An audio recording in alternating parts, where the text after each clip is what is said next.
This Oscar season, casting directors are finally getting their Oscar.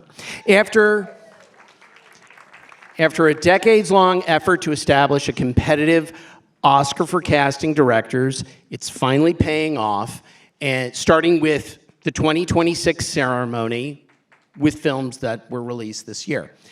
This is the first new category added to the Oscars since Best Animated Feature was created in 2001. Total Oscar categories now move up to about 24. And the casting directors branch was first created in July of 2013. Currently, there's around 160 members. In recognition of this, we're launching our first casting directors panel here at Deadline Contenders. So let's welcome some of the casting directors in the mix this season. For Netflix's Wake Up Dead Man and Knives Out Mystery, Mary Vernieu and Brett Howe.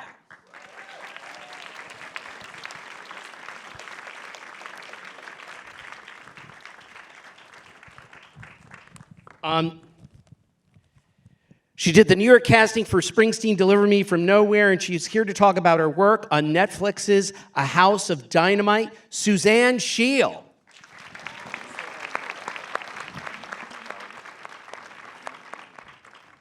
Her credits this season include Hamnet and Netflix's Jay Kelly, casting director Nina Gold.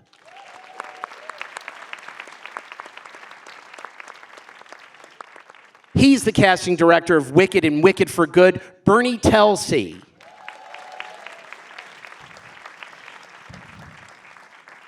And this season, she has Warner Brothers Sinners and 20th Century Studios' Springsteen, Deliver Me From Nowhere, and Ella McKay. Ladies and gentlemen, Francine Maisler.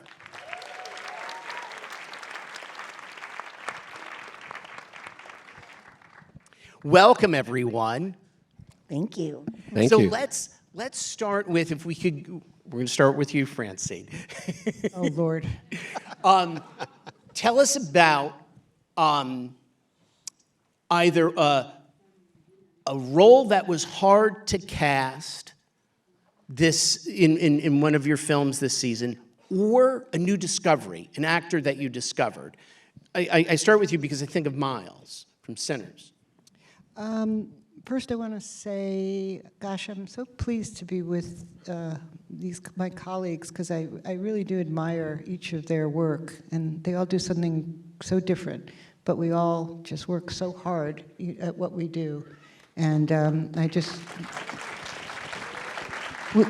we never get to be together, so it's really fun for me. I don't know. I don't consider myself discovering somebody. You know, it really takes a lot of people. The people in my office, and Miles was a worldwide search. And what's exciting, I think, about when we cast movies is we get to go into these other worlds that.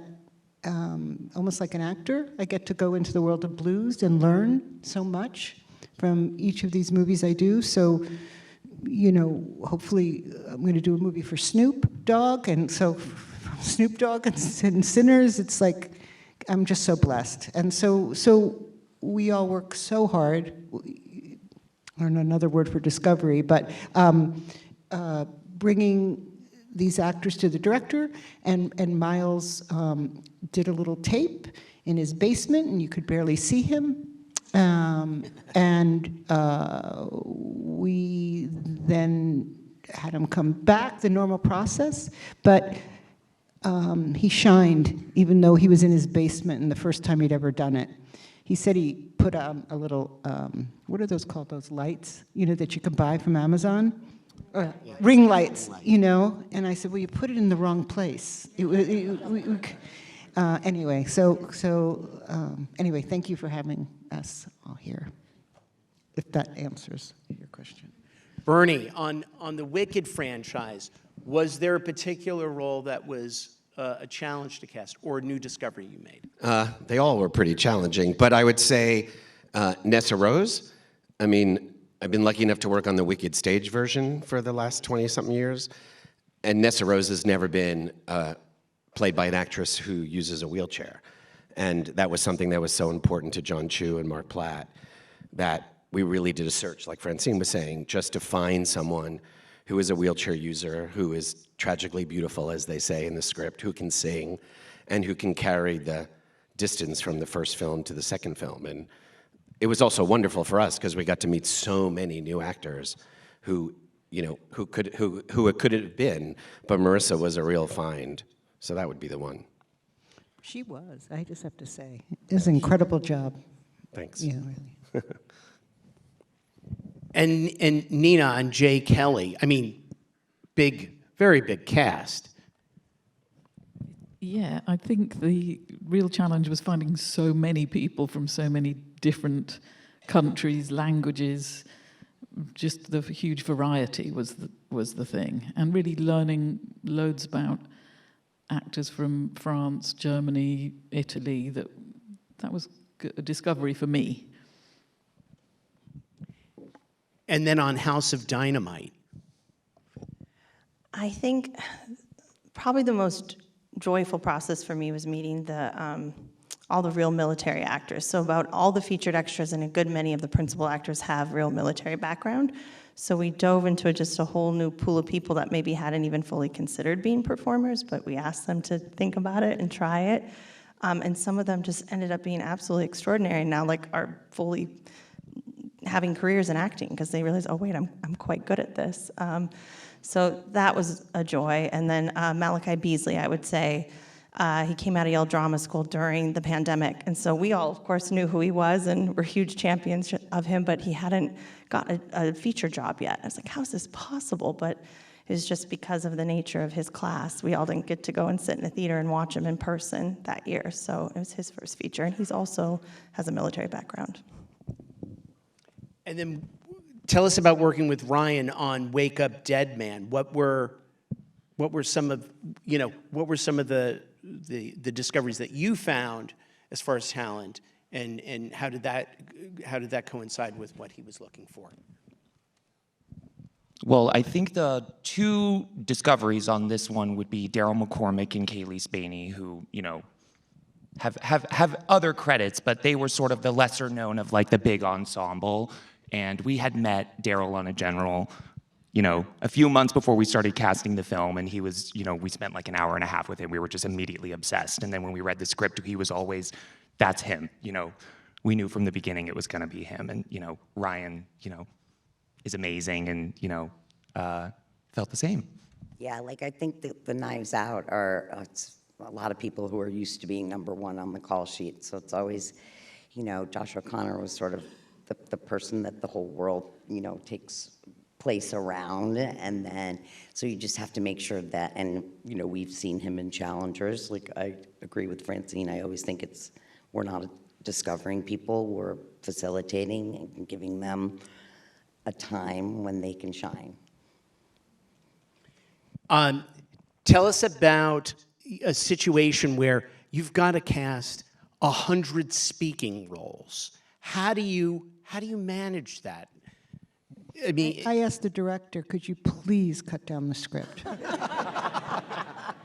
Just saying. But how do you even begin to stitch that and make sure everyone meshes? So in House of Dynamite, there wasn't a lead actor or actress, so I called them our pillars, and there was about 6 or 7 of our main actors, and then I just said, okay, who sits next to them? Okay, who sits next to them? And then if you've seen the film, it intercuts between every set. So the biggest challenge was making sure, like, not even for a moment that anyone was confused of who's that? Wait, where are we? So you didn't have time. The pace of the film is just nonstop. So that, to me, was the biggest challenge. But luckily, just through other practices and other films, I was like, okay, I know how to do this. And then a few times we did swap. After we saw the full group together, we're like, wait a second. And we would swap it out, but yeah. Nina, what about on Jay Kelly? I mean, it's enormous. Like there's a Netflix poster of everyone that was casted in the movie. Well, yeah, once you need to start somewhere, which in this case was George Clooney and Adam Sandler and Laura Dern, and then just expand out from there. And in this film, it's a journey through different parts of his life and different parts of the world. So it was really important to people it with people who felt different in each kind of chapter of his journey. So, years ago, humble brag, I was fortunate enough to meet Marion Doherty. And it was in New Orleans, and she was speaking. And there was an actor in the crowd who said, "Miss Doherty, what happens when you've got two people up for the part, and they're both equally good? How do you determine who gets the part?" I'm going to ask that to you, and then I'll tell you what her answer was. But how do you, when you've got two people that are equally good for a significant role, how do you make that determination? I never have two people. Yeah, there's always only one. I mean, there's two people who make it to the end, but then it's always just clear who's the front runner and who's the person that the whole team agrees with, the director, the producers, the writers.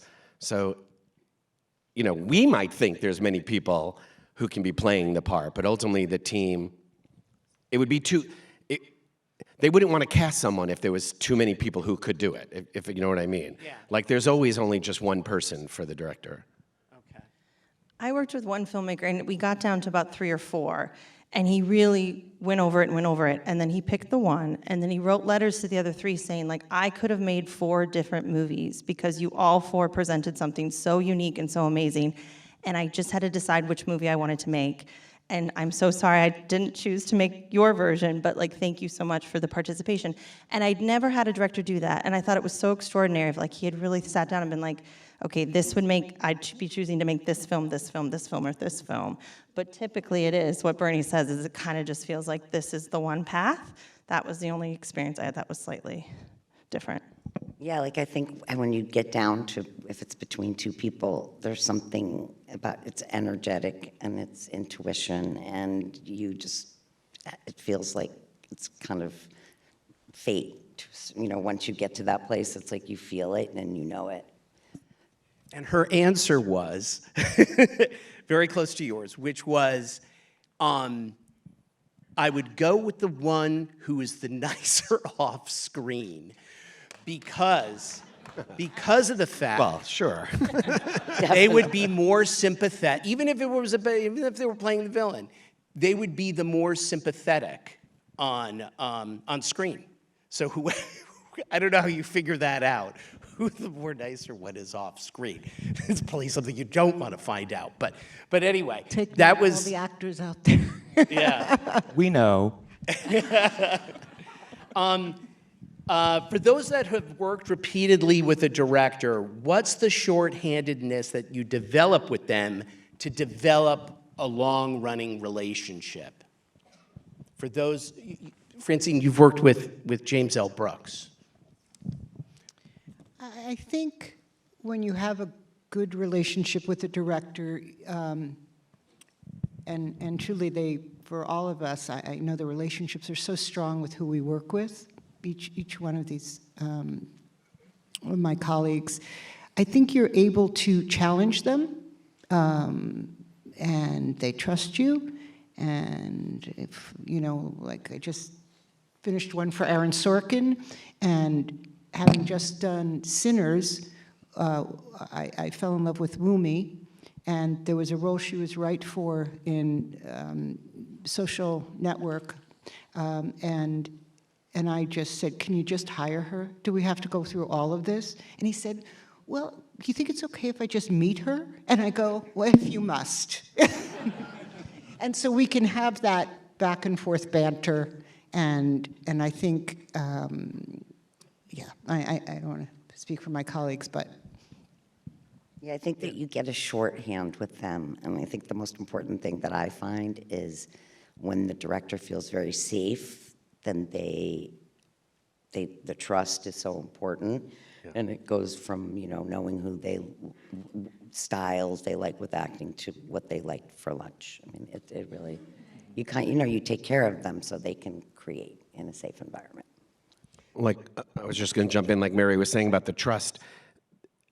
The fact that you could really champion an actor, and that director, like John Chu, since we have a history together within the Heights to the Wicked, we listen to each other, you know what I mean? And you're not afraid to champion an actor, even if at the moment they might not be seeing what we're seeing. So there's just a shorthand, like everybody is saying, and a trust that you could really be your full self in championing someone. Yeah, and you know the time to champion it at the right time. Sometimes you have to give them space to learn, see other people, but even if you might know in your heart, I think it's going to be this person, you have to let them have a little bit of a process, because I think that's also really important too. There's so much, can I just say, that goes into casting that no one knows about. Even if you haven't seen Ella McKay yet, but there's young actor Spike Fern in it. And I remember holding back his audition because I knew Jim needed to see other actors do it. And then, it wouldn't be the first person I'd show for Jim, I just had to have him hear the words and go through the process, and then bam, I hit him with that. And so we really all navigate, I would say, putting the cast together, knowing each director's personality. And allowing us to make mistakes and not be right. That's the great thing about having a history with a director.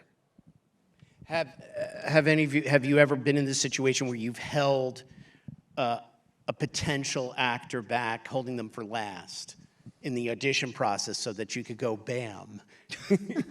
Yes. We're very strategic about, even with our sessions, what order we'll go in, Totally. We'll place people very intentionally. And the effort that these casting directors and myself go to putting together a tape. I don't, what hits the director first when they watch the tape. We don't just get tapes from agents. We put this together and really edit it, and so that it makes the best impression, because we're always on the side of the actor. And Yeah, it's like we curate it in a way for that director and what we know they will respond to.